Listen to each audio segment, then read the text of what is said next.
Okay, Organic Chemistry 2341. Today we're going to finish our year with Chapter 11. We're going to do alcohols, ethers, and epoxies. Okay, so the first thing I want to start with is definitions of alcohols and ethers, and then some reactions with ethers. Okay, so alcohols can be defined as any group that has a carbon-oxygen-hydrogen bond.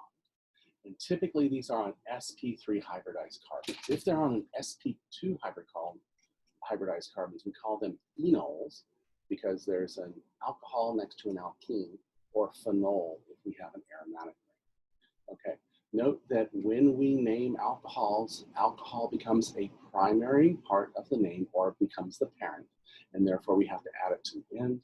If we have an alkene or an alkyne in the alcohol, we actually have to share the name, as in the case of this propanol.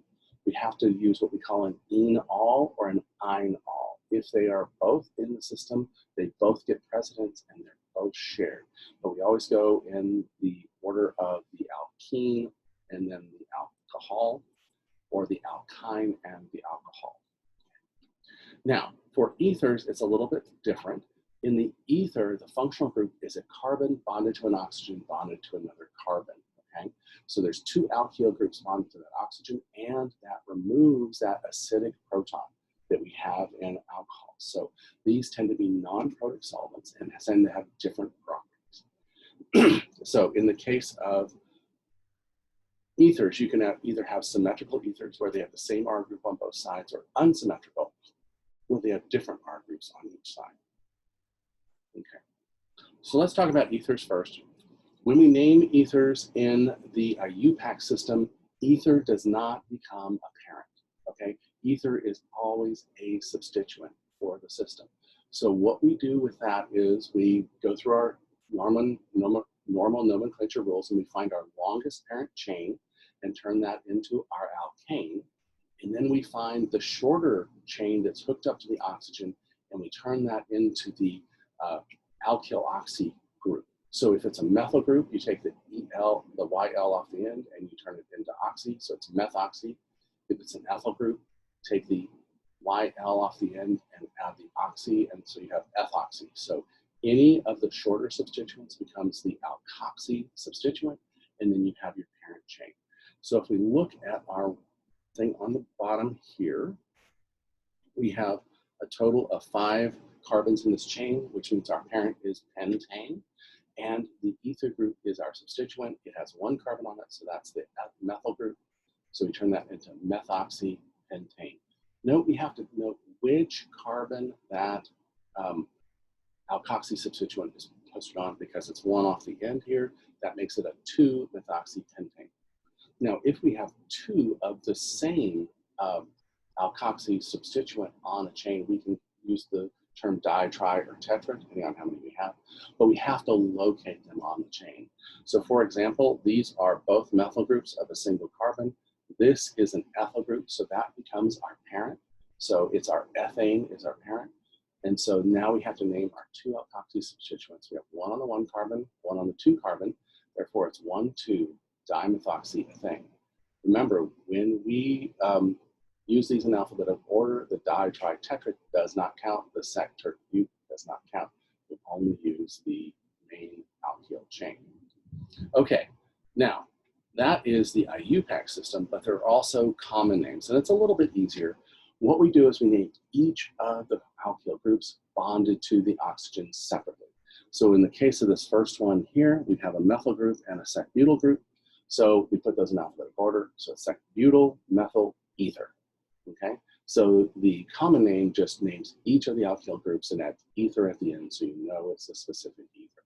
Okay, now if it's symmetrical, you get to use di-tri, you get to use di, and so it'd be diethyl ether for that system as well. Okay, there's nothing that says we have to have these ethers as straight chains. In fact, there are many cyclic ethers we use extensively in our synthesis, and here are some 4 examples of cyclic ethers.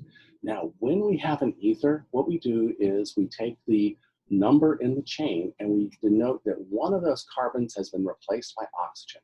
So in the IUPAC name, When we have a three-membered ring, we would call that cyclopropane, but we have to note that one of them is turned into an oxygen, so we have oxocyclopropane. In the case of this four-membered ring here, the cyclobutane here, we have to denote one of those carbons has been switched out with oxygen, so we call that oxocyclobutane.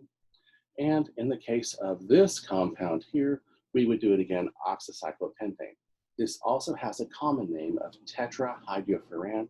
We usually say THF. It's a very good solvent. It's a non-protic solvent we use for a lot of different things. Another very common cyclic one has two oxygens in the ring. So we would have a cyclohexane with two oxygens. So we'd have 1,4-dioxocyclohexane. But the common name for it is called 1,4-dioxane. So that's how we name those cyclic ethers. We're going to have an entire video just on the chemistry of this particular one, these ethylene oxide, or what we also call the epoxy group. Okay, so we can prepare alcohols and ethers via substitution reactions, specifically nucleophilic substitution reactions. If we react an alkyl halide with a hydroxide ion, we get an alcohol.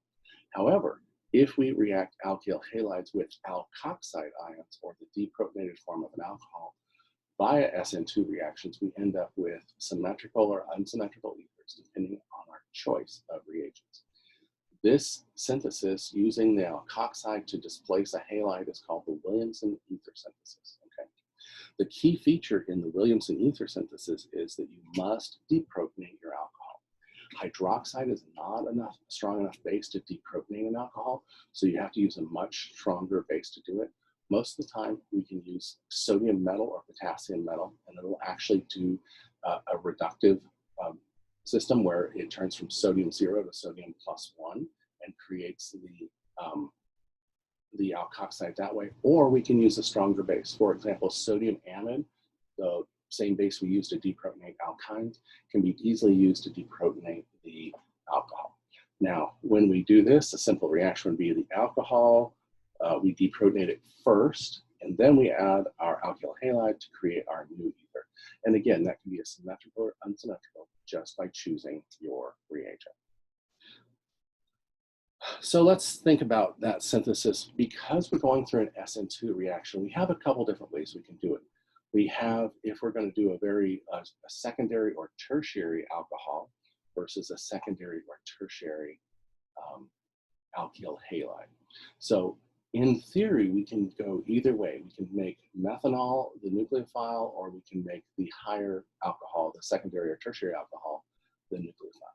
However, practically, we would prefer to do SN2 reactions on primary halides, right? Because we have less steric demand on that halide, and so we typically would make the alkoxide out of the secondary or tertiary alcohol and attack a primary or secondary halide with that system. So in the case here, we can show that we have two routes to make the isopropyl methyl ether.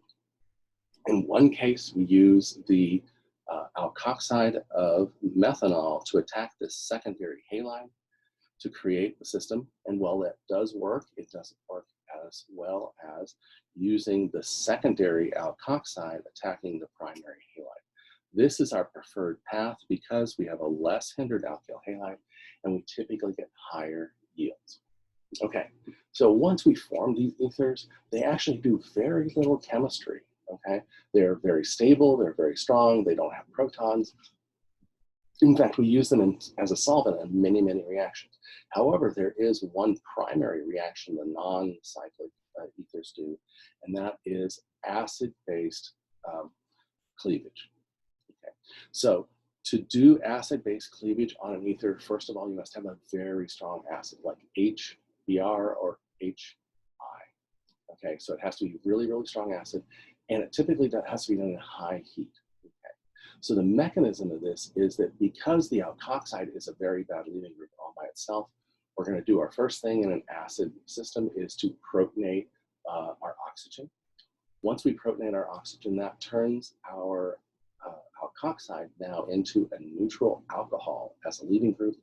And so that's the next thing that's going to happen is we're going to have our neutral alcohol leave, forming our carbocation here. Now notice when we protonate our alcohol here. We now have our conjugate base as our nucleophile now. And our nucleophile can now attack our carbocation to yield our tertiary alkyl halide in this case.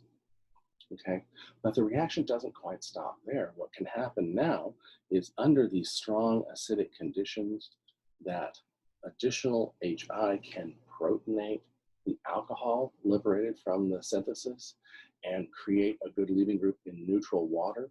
And then we can have iodine act as a nucleophile again, displacing that neutral water as a leaving group, liberating our alkyl halide. So in the acid cleavage of ethers, we tend to get both of the parts alkyl as alkyl halides, and we generate water. Okay, now we're off to alcohols.